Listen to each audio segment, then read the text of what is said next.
2교시 시작하겠습니다.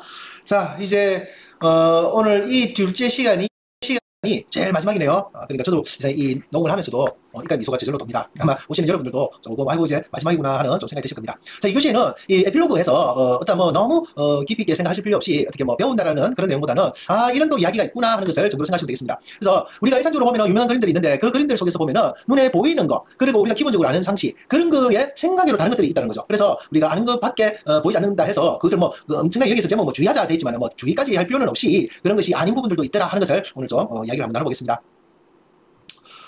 이 작품은 누구 작품이냐면 레오나르도 다빈치의 작품입니다. 레오나르도 다빈치가 그렸던 담비를 안고 있는 여인이라는 작품입니다. 1490년대에 그린 작품입니다. 이 담비를 안고 있는 이 여인이라는 이 작품은 레오나르도 다빈치가 밀라노의 공작이었던 루도비코 스포르차에서 밀라노에서의 어떤 공작으로서의 큰 직위를 가지고 있는 그 사람의 연인입니다. 연인이고 그 연인이면서 이름은 체칠리아 갈레란이라는 여인을 갖다가 그린 초상화입니다. 그래서 지금 이 여인의 초상화 같은 경우에는 이 여인이 해달라 했던 그런 부분은 아닙니다. 그러니까 의뢰를 받고 이제 그림을 그린 겁니다. 이 당시 이 밀라노 공국 같은 경우에는 이 밀라노에서 레오나르도 다빈치는 그냥 처음부터 그것은 아니었지만은 이 당시에 궁정화가로 있었다는 거죠. 그러니까 그 궁궐 안에서의 어찌 보면은 그림을 그렸던 그런 궁정화가로 있었는데 이 다빈치에게 위에 그 공작이었던 스포르차 공작이 자신의 여인 이 갈레란을 갖다가 너무 사랑하고 그런 부분을 좋아했던 나머지 갈레란과의 관계를 갖다 기념하기 위해서 의뢰한 작품이 바로 담비를 안고 있는 여인이라는 이 작품입니다. 시작전부터 조금 그럴싸하죠. 예. 이 갈레란이 담비라고 이 갈레란이 작품에 보면은 생각보다 뭐 여인을 잘 그리고 했던 그것은 있지만은 우리가 일반적으로 알고 있는 담비를 또 안고 있네 하는 생각도 드실 수도 있을 겁니다. 이 갈레란이가 안고 있는 이 흰 담비는 그 당시에 보면은 좀 순수함과 그리고 청빈함 이런 것들을 상징을 했답니다. 그러니까 뭔가 모르게 상징을 하는 의미의 그 동물을 안고 있었다는 거죠. 그리고 또 재밌는 것은 이 갈레란이라는 이름에서도 유래된 것이 갈레란이의 갈레라는 말이 그리스어로는 바로 담비를 뜻한답니다. 그러니까 아마 갈레란이의 의뢰를 하고 그다음에 레오나르도 다빈치가 그 갈레란이의 갈레라는 말이 담비고 하니까 이 여인과 잘 어울리겠다라고 생각을 했겠죠. 그러면 초상화 같은 경우는 어떻습니까? 우리가 지난주에 배웠죠. 동양화에서 나오는 그려지는 조상화와 서양화의 조상화는 좀 달랐죠. 동양화의 조상화 같은 경우에는 얼굴이나 그런 형태만 보고 나머지는 그리는 작가의 입장에서 그걸 했다 같으면 서양화에서 조상화는 어떻습니까? 있는 모습 그대로를 그리려고 했죠. 기록적인 것처럼. 그러면은 저 여인이 진짜 저 담비를 안고 있었느냐? 그 부분은 뭐 잘 모르겠지만은 일단은 거기에다가 이제 담비하고 같이 연결하면 되겠다는 생각에 바로 그런 뜻이어서 이 체칠리아 갈레라니라는 부분에서 담비를 활용을 했고 그러면서도 또 이 갈레라니가 순수한 루도비코 스포르차의 어떤 공작의 정말 이 갈레라니가 정말 이 스포르차 공작이 좀 순수했던 모양이에요. 그죠? 순수해가지고 그 공작의 사랑을 갖다가 좀 더 안고 있는 그런 모습으로 상징적으로 그려진 것이 이 담비를 안고 있는 여인이라는 이 작품이랍니다. 그래서 그랬다고 합니다. 그래서 대다수 미술가들이 이 작품에 대한 해석을 담비를 안고 있고 그 다음에 스포르차가 너무 사랑했던 사람이고 그 다음에 체칠리아 갈레라니에서 갈레는 담비라는 의미고 그래서 레오나르도 다빈치가 이 담비를 안고 있는 모습으로 이렇게 갈레라니를 그렸다라는 식으로 이제 해석을 하더라는 것입니다. 역사적인 배경이나 아니면 작품의 어떤 상징적인 으로 보나 이런 것을 보면 방금 우리 그 지난주에 미켈란젤로 빈센트 반 고흐의 별이 빛나는 밤에도 우리가 미술계에서의 뭐 누군가는 거기에서 나왔던 의미라든지 그런 식으로 해석을 해보는 것처럼 여기도 이 정도 해석을 하면은 충분한 해석이 되겠죠. 왜냐면은 바로 스포르차가 또 의뢰를 한 것이었으니까 하는 부분이었고 그래서 그런데 하지만 지금까지 우리가 이 작품을 갖다가 스포르차의 여인, 스포르차가 사랑했던 사람 그런 사랑의 상징으로만 그림으로만 알고 있었는데 나중에 알고 보니까 기술도 발전하고 여러 가지 하다 보니까 재밌는 이야기를 갖다가 있었는데 이 이야기에 대해서 하고자 하는 것입니다. 여기서 보면 한 가지 이제 의심스러운 장면이 있는데 바로 이 장면이 뭐냐면 바로 담비라는 것입니다. 아니 이 담비를 그래 동물을 우리가 강아지나 뭐 고양이 정도 안고 있다면 모르겠지만 이거는 담비 같은 경우에는 그냥 야생의 동물 아닌가라는 생각을 가질 수도 있겠죠. 자, 그러면 담비를 잠시 보겠습니다. 이 담비는 잡식성이자 또 최상의 포식 동물이라는 것입니다. 그러면서도 자기보다도 강한 오소리나 또는 도마뱀 이런 것들을 잡아먹는 한편으로 보면 아주 사나운 동물이라는 것이죠. 그런데 어떻게 이 젊은 여인이 이 여인이 이 애완 고양이를 안고 있는 것도 아니고 강아지를 안고 있는 것도 아니고 이렇게 편안한 모습으로 안고 있는 것을 갖다가 그랬을까 하는 좀 의구심을 가질 수도 있겠죠. 근데 이런 것도 있었답니다. 1500년대쯤에는 이탈리아에서 이 담비를 강아지처럼 훈련을 시켜가지고 애완동물로 키웠을지도 모른다는 거죠. 우리는 뭐 그 시대에 살아보지도 않고 했으니까 저 정도로 편안하게 안고 있었으니까 애완동물을 정말 키웠나? 하고 생각할 수도 있겠죠. 그죠? 그러면은 주변에 그 당시에 여러 초상화라든지 아니면 여러 인물화라든지 여러 가지 작품을 봤을 때 여러 작품 속에서 어찌 보면 담비가 좀 자주 보여야 되는데 그렇지는 않더라는 거죠. 다른 작품에서도 이 담비가 많이 등장해야 되는데 그렇지는 않고 유일하게 그동안의 작품을 갖다가 쭉 찾아본 결과 윌리엄 시가라는 작가가 그렸던 1585년에 그 사람이 그렸던 영국의 엘리자베스 1세 여왕을 그렸는데 그 초상화에서는 담비가 있긴 있었던 모양입니다. 그 외에는 거의 찾을 길이 없더라는 거죠. 자, 그러다 보니까 궁금증이 많죠. 지난주 이야기했던 것처럼 빈센트 반 고흐의 별이 빛나는 밤도 어찌 보면 미국에 있는 천문학 교수가 이것을 갖다가 그 시대 그때의 생래미 지역을 갖다가 그 시대에 시뮬레이션을 해보니까 정말 달하고 금성하고 별자리의 위치가 그대로 있었던 것처럼 여기에도 봐보면은 이제 그런 궁금증을 많이 생각했던 사람들이 있었겠죠. 여기서 세계 최고의 미술 연구소가 있는데 그 중에 하나인 프랑스의 리미에르 테크놀로지라는 이런 미술 연구소가 있습니다. 여기에 공동 창립자였던 피에르 콧이라는 분이 있는데 이 피에르 콧이 이렇게 아마 담비가 이렇게 흔하지도 않고 그 다음에 사나운 동물인데 포식자인데 이런 부분에서 궁금해했던 것 같아요. 그래서 나왔던 것이 뭐냐면 자신들이 개발했던 정간 증폭 기술이 있습니다. 이걸 이용을 해가지고 단비를 안고 있는 이 여인에 대해서 3년간 연구를 해봤다는 겁니다. 지금 왼쪽 사진에 보면은 이것은 저도 옛날에 기억이 나는데 그때 모나리자를 갖다가 뉴스에 JTBC에서 나오는 것도 저도 봤습니다. 그때 뉴스는 아니고 하여튼 JTBC에서 봤는데 이때 모나리자를 보니까 이 레오나르도 다빈치가 모나리자를 그렸던 것은 왼쪽이죠. 왼쪽인데 오른쪽에 보니까 밑그림이 이런 그림이 있더라는 거죠. 그래서 이 밑그림이 있었고 처음에 모나리자가 그랬다가도 이 얼굴이라든지 이런 부분을 수정을 몇 번을 했던 그 기억이 납니다. 그런 것들도 있고 요 밑에는 봐보면은 이제 방콕에 감자 먹는 사람들에서 미완의 작품일 때하고 완성의 작품일 때 차이점 이런 것들이 여러 가지 첨간 증폭 기술을 갖다가 활용을 해서 옛날의 작품들을 갖다 들여다볼 수 있다는 거죠. 바로 이 첨간 증폭 기술은 특수 카메라를 이용해서 그림에서 반사되어서 나오는 약간 투시하듯이 하면서 반사되어서 나오는 그런 빛의 파형을 갖다가 추적을 해보다 보니까 다른 그림들이 밑에 있다는 것을 알게 되는 겁니다. 거기에서 해보니까 마치 양파 껍질처럼 이 그림 자체의 밑그림부터 시작을 해서 그림이 그려졌던 이 과정, 이런 전체적인 과정들을 한 층 한 층씩 분석을 해볼 수도 있었고 그 분석을 하고 나니까 이 화가의 작품을 갖다가 화가가 작품을 지냈던 과정들을 갖다가 알고 있었다는 겁니다. 알 수가 있었다는 겁니다. 자, 그러면은 우리도 어떤 과정이 있었는가를 갖다가 한번 살짝 파헤쳐 보겠습니다.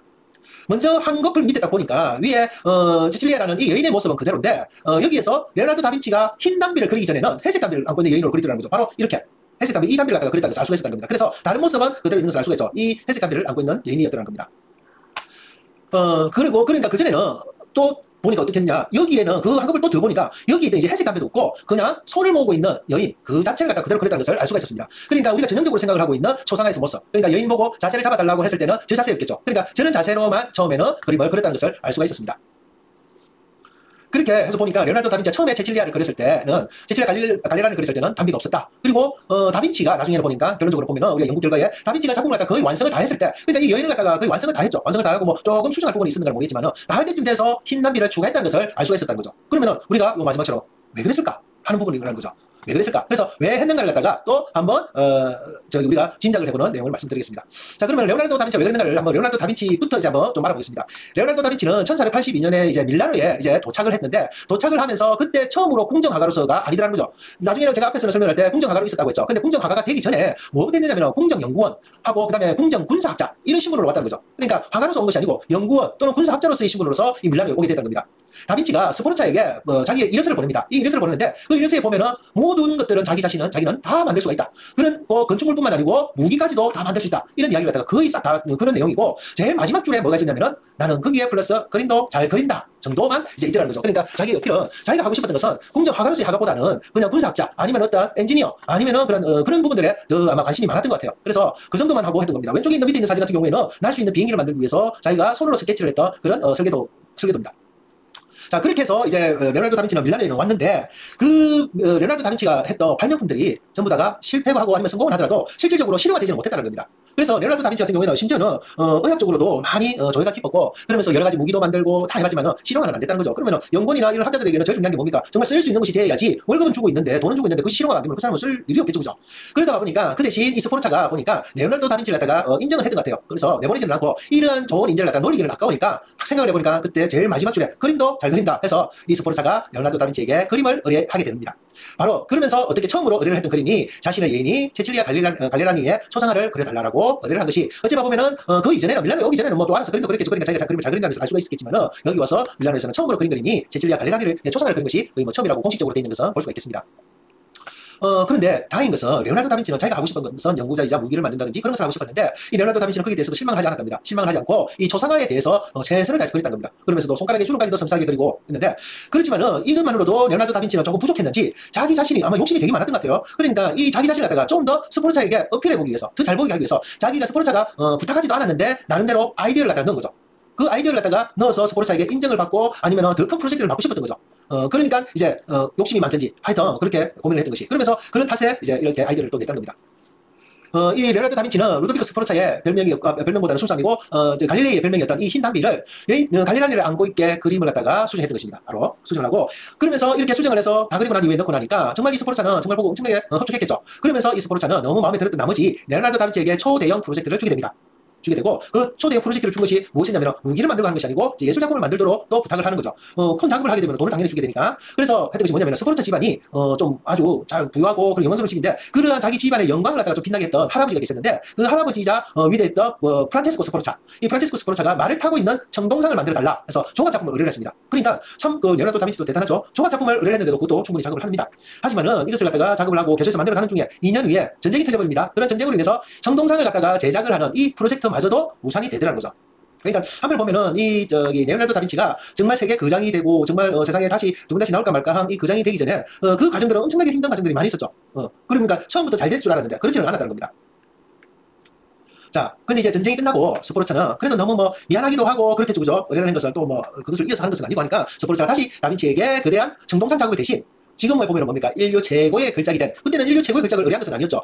그냥 산타마리아 데레그라치 수도원에 그려질 작품을 갖다가 의뢰를 하게 됩니다. 바로 밀라노 산타마리아 데레그라치 수도원에 있는 최후의 만찬, 이 작품을 의뢰를 하게 되고 지금 여러분들이 보시고 계시는 이 작품을 갖다가 레오나르도 다빈치를 다 그리게 됩니다. 자, 우리가 그림에서 왜라고 시작한, 왜 단비를 넣었지? 라고 우리는 의문점을 아까 가졌죠. 왜라고 시작했던 그 단비 한 마리가 최후의 만찬까지 이어질 수 있는 엄청난 계기가 있었다는 거죠. 예를 들면은 그냥 저는 그림을 그리기는 그리지만은 저는 궁정화가보다는 저는 궁정연구가 아니면 궁정군사학자로서 나는 실패를 하더라도 자꾸 무기를 계속 만들어 볼 수 있고 이러도록 기회를 주십시오 하고 했다면은 지금의 레오나르도 다빈치는 우리는 볼 수 없었는지도 모르더라는 겁니다. 하지만은 레오나르도 다빈치는 그것보다도 더 나은 프로젝트, 아마 그것을 하고 나면은 이런 그림으로서가 아닌 다른 또 큰 무기를 만들 수 있는 프로젝트를 생각했는가는 모르겠지만은 그렇지만은 일단은 예술작품을 쪽으로 흘러왔지만은 그래도 거기에서 실망하지 않고 노력을 하다 보니까 어떻게 됐습니까? 바로 레오나르도 다빈치 저기 만찬이라는 작품에까지 왔다는 겁니다. 이렇게 55cm밖에 안 되는, 이런 정말 55cm 뭐 폭이 한 55cm밖에 안 되는 이 작은 그림 한 점에서 레오나르도 다빈치가 얼마나 성공을 갈망을 했는지를 알 수가 있겠다는 겁니다. 그래서 한편 보면 우리가 여기서 배울 점도 있는 것 같죠. 꾹꾹 눌러 참고 내가 나의 능력을 이렇게 스포르차에게 보여줘서 내가 꼭 성공을 하리 했던 것들이 바로 이런 식으로 성공의 결과로 나타난다는 것을 알 수가 있습니다. 이처럼 기존에 자기가 가지고 있던 지식이라든지 또는 아니면 어디선가에 봤던 내용이라든지 아니면 이런 것들에서 우리는 그냥 기본적으로 알고 있다, 제 작품은 그런 것이 아닌가 정도로만 우리는 이것을 안주하다 생각하다 보면은 방금의 이 스포르차가 의뢰했던 갈레라니의 작품이 바로 최후의 만찬이라는 작품까지 이어지는 이런 작품 속의 이야기가, 그러면서도 어떻게 해서 이 한 작품에 단비를 왜 넣었을까 했던 우리가 왜라는 그런 물음에서 찾아봤을 때 바로 이것을 갖다가 의뢰도 하지 않았던 이 단비가 들어감으로 인해서 바로 어떻게까지 변하고 발전하는가를 갖다가 우리는 알 수가 있듯이, 우리가 이런 작품 속 이야기에서 하가의 의도를 갖다가 잘못하면은 보이는 것만 안주하면은 이런 의도를 갖다가 우리가 놓쳐버릴 수도 있지 않겠느냐라는 것입니다. 그래서 우리는 아는 만큼만 보이는 것이 아니라 아는 것밖에 안 보이는 것에는 우리가 주의를 하자는 것입니다. 그래서 이런 겁니다. 오늘 첫 시간에서 아까 잠시 나왔지만은 아는 것만큼에 대해서 우리는 현대 미술도 우리가 해석을 할 수도 있고 아니면 감상을 할 수도 있지만은 그 아는 만큼이라는 것이 힘은 들어도 그 나름대로 여러분들이 이 수업에 미술로 키우는 감수성이라는 이 수업을 듣다 보니까 나름대로 뭐 요즘 흔히 하는 말로 쭉쭉 하듯이 뭐 주워서 들었던 거지만은 그것들이 차곡차곡 쌓이다 보니까 현대 미술을 이해를 하는데 그 중에서도 또 그냥 일상적으로 그 정도의 이런 뒷이야기 정도를 못 들여다 보면은 다른 작품들에 대해서도 좀 더 한 번쯤은 우리가 다시 다른 의미에서 다른 방향에서도 생각해 볼 수 있는데 안 해볼 수도 있다는 거죠. 그렇기 때문에 아는 것 밖에 그렇게만 안 끝날 것이 아니고 바로 그 외에도 우리는 아는 것 말고도 또 안 보이는 것에 대해서는 주위에서 한 번쯤은 또 다른 내용이 있을까 하는 부분들도 한번 같이 고민을 해보자는 것입니다. 단비는 사나운 동물이었습니다. 사나운 동물이었지만은 당시 또 유럽에서는 전염병을 옮기는 이 쥐를 잡기 위해서 아마 고양이, 우리를 치면은 고양이 대신으로 키웠는지 단비를 키웠답니다. 고양이는 고대 그리스 시대 때부터 애완으로 키우기는 키웠지만은 중세 시대 때 와서는 마녀를 상징했답니다. 우리도 봐보면 요즘에 고양이를 갖다가 애완으로 엄청나게 많이 키우고는 있죠. 하지만은 제가 어렸을 때만 하더라도 무슨 뭐 전설의 고양이라든지 이런 데 봐보면은 뭐 여우라든지 못지않게 이 고양이도 아주 조금 무서운 존재로서, 그러다 보니까 무슨 영화에 봐보면은 검은 고양이가 탁 나오는 그런 부분이 있듯이 바로 우리는 마녀는 아니지만 그래도 무서운 영웅을 쪽으로도 옛날에는 많이 생각했습니다. 그래서 그런지 아직까지도 저도 고양이를 이뻐하지는 못합니다. 이렇게 르네상스 그림에서는 바로 그래서 이제 고양이를 찾기라는 것은 어렵다는 겁니다. 그러니까 단비도 찾기도 어려웠지만은 고양이도 어려웠다는 겁니다. 그럼에도 레오나르도 다빈치는 당시에 관행과 그런 유행에서 벗어나서 마치 합성하듯이 좀 가감한 시도를 했고, 그리고 작품을 의뢰한 고객은 그 고객은 누굽니까? 바로 스포르차였죠. 바로 스포르차는 아주 매우 만족했고, 그러면서 이 작품은 지금 폴란드의 국보로서 작품이 되어 있다는 것입니다. 이렇게 이제 작품에 흘러왔던 그런 과정에 의해서 바로 이 단비라든지 아니면 왜 단비를 그려놓고 했던 이유를 갖다가 우리는 알 수가 있다는 것입니다. 우리가 만약 이 사실을 몰랐다면 단비를 안고 있는 이 여인은 그저 한 점의 그림으로만 아마 취급을 받았을지도 모르겠습니다. 어쩌면 레오나르도 다빈치가 세계적인 거장이 아닌 그냥 그저 그때의 무기나 만들고 아니면 그 시대에 좀 다른 사람들보다도 좀 더 앞선 발명가로서 정도만 우리는 기억을 하고 있었는지도 모르겠죠. 미술작품이라는 것은 우리가 미술작품의 완성은 어떻다고 했습니까? 미술작품의 완성은 감상이라고 했죠. 이 점은 우리가 꼭 기억을 해두셔야 됩니다. 작가가 아무리 열심히 그림을 그리고 하더라도 혼자만 가지고 있으면 뭐합니까? 전시를 하고, 그러면서 전시를 했을 때 우리는 가서 감상을 해주고 그래야지만이 미술의 작품이 완성이 된다고 했죠. 이것은 그 앞전에 예전에 수업 중에 들으셨겠지만 바로 그것이 제일 중요한 이야기입니다. 그래서 우리는 마지막 주 과제도 미술 감상을 해야 되는 이유가 바로 그런 이유입니다. 그래서 미술작품을 감상하는 데는 절대로 제한을 두지 말자는 것입니다. 이 제한을 두지 말자는 것은 어떤 의미냐면 꼭 미술작품이 캔버스에다가 유화로 그려야만이 이게 미술작품이냐, 또는 조각은 꼭 천동이나 아니면 대리석 돌에다가 해야지만 작품이냐, 이런 편견은 절대로 가지지 말고 하자는 겁니다. 위에 봐보면은 인도의 여인이 그냥 땅에다가 바닥에다가 저렇게 그리고 있는 모습을 갖다가 제가 보여드렸던 이유는 저런 작품을 갖다가 판매를 하고 아니면 엄청난 전시를 하고 하는 것은 아니지만은 저 상황에서 저것을 갖다가 그리고 있는 저 여인한테는 자기 나름대로의 미술 활동일 수도 있다는 것입니다. 저는 모르는 사진이지만은 저분이 유명한 그 동네에서 또 유명한 작가인지도 모릅니다. 그래서 어디에다 그리든지 편견을 버리자는 겁니다. 판을 갖다가 우리는 찍어낼 수 있기 때문에, 판을 여러 장 찍는다고 그때 저기 파나에 대해서 이야기를 들으실 때 했지만 값이 싸다는 우리 편견을 많이 갖고 있다고 했죠. 그런데 위에 봐보면 이 앤디 워홀의 작품입니다. 앤디 워홀이 봐보면 뭐 캔 찍고 아니면 마릴린 먼로 찍고 하니까 그런 부분이지만 이 8명의 엘비스 같은 경우는 1963년도에 이것도 파나인데 파나 중에서도 실버 스크린입니다. 이 값이 싸다는 편견을 가지면 그런데 이거 선배기만 더 싸겠는데 했는데 이 앤디 워홀이 이것을 완전히 그 값이 싸다는 개념을 깨버렸습니다. 이 앤디 워홀의 63년작이었던 8명의 이 엘비스 같은 경우에는 실버 스크린 파나 작품이지만 2008년도에 경매를 했을 때 1억 950만 달러에 낙찰이 됐다는 겁니다. 그러면은 1억 950만 달러 같으면은 그냥 뭐 요즘에 달러가 너무 높았죠. 그래서 뭐 그러면은 1,400, 뭐 1,460원 그렇던데 오늘 보니까 이것을 갖다 그냥 1,000원만 보더라도 1,090억 정도 그렇게 된다는 겁니다. 그러니까 1,090억 정도의 낙찰이 되니까 1,000억이 넘어가는 이 파나 작품이지만 이렇다는 겁니다. 근데 이런 이유는 있겠죠. 여러 작품을 찍었는데 그 작품들이 다 사라지고 그 한 작품만 남아 있었는지도 모르죠. 경매에 나왔을지. 그런 것도 있고, 그 다음에 우리가 또 마르세티상의 이 셈이라는 작품을 보면은 우리는 치기에서 변기에 철물점 사장이 해놓은 사인, 이 사인을 한 작품을 갖다가 1917년도에 뉴욕 전시에서 이 작품을 갖다 놨을 때 미술계에서는 엄청난 호평을 받았지만은 오늘 첫째 시간에도 잠시 배우셨지만은 이 사건이 만약에 없었다면은 지금의 현대 미술은 없었을 것이라고 제가 계속해서 말씀을 드리는 이유가 그런 것이 있었죠. 화가들은 긴 머리도 하기도 하고 누더기 옷도 입고 그러면서 또 자유로운 영혼이라서 그 화가들은 원래 긴 머리를 하나 아니면 누더기를 입거나 하더라도 저 사람들은 속된 말로 조금 또라이야 아니면 자유로운 영혼이라서 그래 라고 우리는 또 넘기기도 하죠. 하지만은 이 사람들은 이 시대의 어떤 미술을 갖다가 나름대로 만들어 가려고 하고 또 중요한 것은 내가 다음 세대에 내가 지금 현재 이 작품이 많이 팔리지는 않더라도 내를 갖다가 알아주는 것은 없다고 하더라도 아니면 알아주기를 원할 수는 있습니다. 그렇더라도 내가 이 다음 세대에게 어떠한 좀 영향을 줄까 해서 실험적으로 하는 작가들이 엄청나게 많다는 겁니다. 그래서 아까도 잠시 이야기했지만은 바로 비엔날레에는 전람회라고 했죠. 그래서 그 속에서 나름대로 실험적인 작품으로서의 얼마나 인정을 받느냐에 따라서 상도 주기도 하고 그런다고 했죠. 그래서 이런 사람들은 바로 우리가 잘 이해를 할 수 있는 작품이 아니더라도 그래도 다음 세대에 뭔가 넘겨주려고 하는 그런 나름대로의 노력을 많이 한다는 겁니다. 그러다 봐보면은 그 중에서는 레오나르도 다빈치급의 거장이 나올지도 모른다는 겁니다. 우리는 아직까지도 모릅니다. 나중에 가서는 그 사람들이 어떻게 됐을지는 모릅니다. 아마 우리가 축구한 이유일 수도 있겠지만은 나올지도 모른다는 것을 생각해야 된다는 겁니다. 자, 어찌 보면은 이제 오늘 제일 마지막으로 14주차 2교시 했는데 지금 보여드리는 이 지금 화면에 이 장이 그동안 14주차 동안 계속해서 배워왔던 모든 것을 한 번에 다 정리를 한다는 내용으로 보실 수도 있을 겁니다. 미술은 예술입니다. 그죠? 맞죠? 그 다음에 예술은 어떻습니까? 자유로워야 되죠. 예술은 자유로워야 되고 자유롭습니다. 그리고 이렇게 자유로운 예술은 어떻게 됩니까? 감상을 하는 데는 제한을 두서는 안 된다는 겁니다. 자유로워야 되기 때문에. 거기서 우리가 제한을 둔다면은 너무 한편을 보면은 우리가 그동안 배워왔던 것에서 지금 작품이 잘 팔리고 경매도 하고 아트페어에서 가서 하고 하다 보면은 지금 현재의 작가들이 잘 팔리는 작품 아니면 우리 집에서 그려두면 좋겠다는 작품 그런 작품에 대해서는 솔직한 말로 제한을 둔 것은 아니지만은 우리가 말 안 하는 가운데서 제한이 생겨버렸죠. 왜? 그러니까 작가들이 먹고 살아야 되기 때문에 작품을 갖다가 잘 팔리고 보기 좋고 아니면 뭐 사회에 대해서 어떤 투쟁을 하든지 아니면 하고 싶은 이야기를 갖다 넣고 싶다 하더라도 넣었다가는 인상 찌푸리고 볼까 싶어서 작품을 하지도 못하고 그래야 되는데 최소한 우리가 감상을 하는 데만큼은 그런 제한을 두지 말자는 겁니다. 만약에 그런 제한을 둔다면 이 예술은 자유로워지지도 못하고 바로 자유가 아니죠. 그런 것입니다. 그렇게 우리는 자유를 주고 그렇게 작가들이 자유를 위해서 노력을 하고 자유롭게 탄생한 미술 작품은 이런 미술 작품들은 우리는 감상도 어떻게 해야 되느냐 제한을 두지 말고 자유롭게 감상을 해야 된다는 겁니다. 바로 이렇게 자유롭게 작품을 감상을 하다 보면은 비로소 그때야 글작이 완성이 되고 우리 눈도 그런 완성에 대해서 찬사를 보내고 박수를 보낼 수도 있다는 겁니다. 레오나르도 다빈치가 그 유명해지기 전까지 힘든 과정이 있으면서 왔을 때 어려웠던 부분이 있듯이 오늘 첫 교시에서 그런 오래된 정원이라는 요영 작가의 그런 작품들을 우리가 인상을 찌푸리든지 아니면 그 작품이 이해가 안 돼서 그런 작품을 보고 하더라도 나름대로 그 작품이 언젠가는 정리가 되고 또는 아니면은 그 후대가 또 그 작품을 참고로 해서 더 정립화시키고 이론을 만들고 하다 보면은 언젠가는 바로 비로소 글작이 완성이 된다는 겁니다. 자, 방금 한 페이지에서 이제 한 것을 느끼셨죠? 바로 미술은 예술이고 예술은 자유로워야 되고 우리가 자유로움 속에서 작품을 감상을 해야 되고 절대로 편견이나 그런 것은 있어서는 안 되고 그렇게 자유롭게 나온 미술 작품은 언젠가는 나중에 가서는 비로소 우리에게는 우리가 이야기하는 글작이라는 작품들이 충분히 나올 수가 있기 때문에 오늘은 현대미술의 난해한 현대미술 어려운 것들도 있고 했었지만은 차라리 이 에필로그에서 레오나르도 다빈치가 왔던 그 과정들을 보면서 함축적으로 합쳐봐 보면은 이제 우리가 미술 감상을 어떻게 하는가 하는 부분을 좀 더 미세하나마 느끼지 않았겠느냐 하는 생각입니다.